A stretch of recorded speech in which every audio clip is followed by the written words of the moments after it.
Halawam, call halal Yahweh, Bahasham, Yahweh Shai, Bahasham Rokak Wadash. Peace and blessings to the hopeful elect and double honors to the elders, prophets, and teachers of GMS who rule well.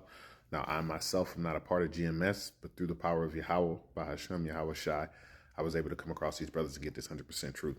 Now, this lesson is going to be regarding a dream that I don't, or that I have not shared with any besides my wife.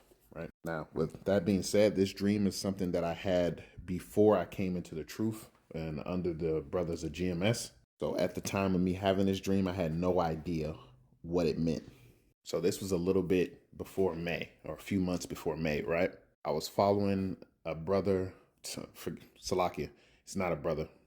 Actually, that's a self-rebuke right there. We're going to go to the book of Matthew, chapter 12, verse 50. For whosoever shall do the will of my Father, which is in heaven, the same is my brother and sister and mother. So Salakia, I just called this man a brother, and he is not a brother. He does not keep this 100% true. Nevertheless, let's continue. I was under this man by the name of Mike Malice. I was following him for about 2 years, right?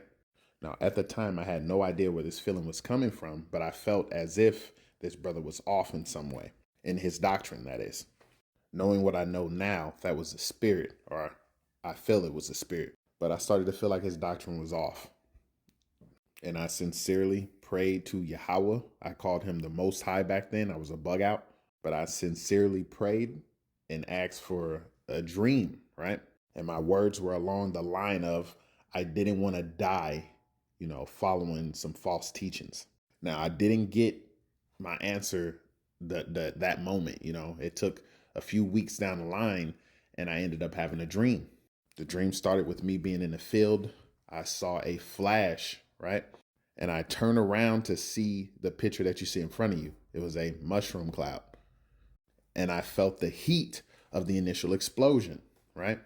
And as the wave that you see at the bottom of the cloud, as the waves start to spread out and fan towards me, it was getting hotter and hotter to the point where it became painful. And as it got almost to its closest point, I looked down in my arms and I see my skin literally boiling, or it looks like it was bubbling. Again, I was feeling pain, but to be honest, I don't think that it was the full, effect of what I would really be feeling in that situation. So the wave got to me, right? And I had a moment of weightlessness.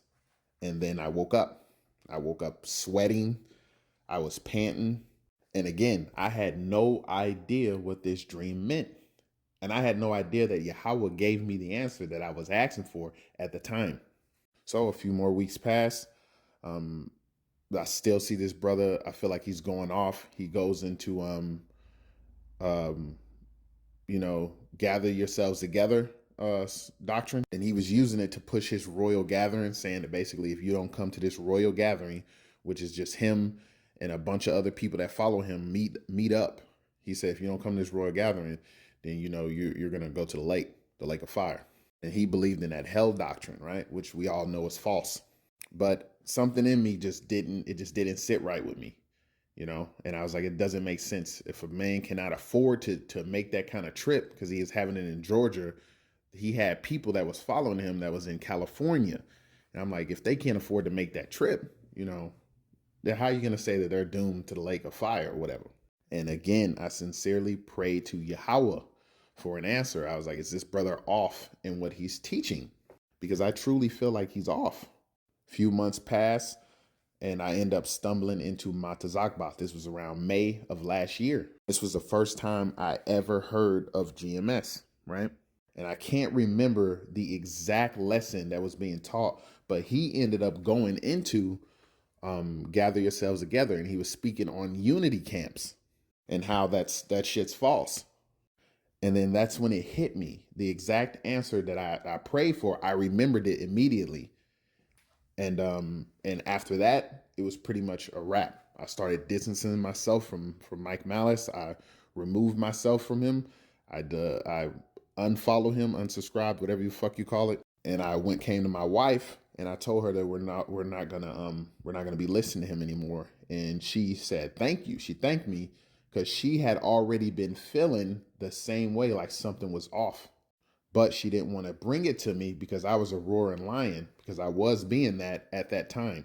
And all praise to Yahweh, Bahashem Yahweh Shah, for this woman, because she followed my lead and did not question me. And as I'm following Mount Zakbot, going into his lives, he eventually taps into the the book of Revelation and goes into the that lake of fire. And he brings out that it's through nuclear destruction. And the first thing that came to my mind was the dream that I had. Now let's go into that. Now remember, I said that I saw the mushroom clouds and I saw my skin boiling, pretty much. This is the book of Zechariah, chapter 14, verse 12. And this shall be the plague wherewith Yahweh will smite all the people that have fought against Jerusalem. Their flesh shall consume away while they stand upon their feet. That is exactly what was happening to me in my dream. And if I may add, can only be caused. The only weapon that we have that could cause this in today's world is the ICBM nukes, man. And this is what I saw when I saw that mushroom cloud. This is the book of Revelation, chapter 6, verse 14. And the heaven departed as a scroll when it was rolled together, and every mountain and island were moved out of their places. And I thank Yahweh for giving me this dream. And I thank Yahweh even more for putting the spirit on me to make this video, because I was keeping this to myself. And I feel that Yahweh gave me this dream to pull me out of this world and to bring this forth as a testimony, right? So Lord willing, this was edifying. And Lord willing, this gave you a boost of faith. And with that, Shalom.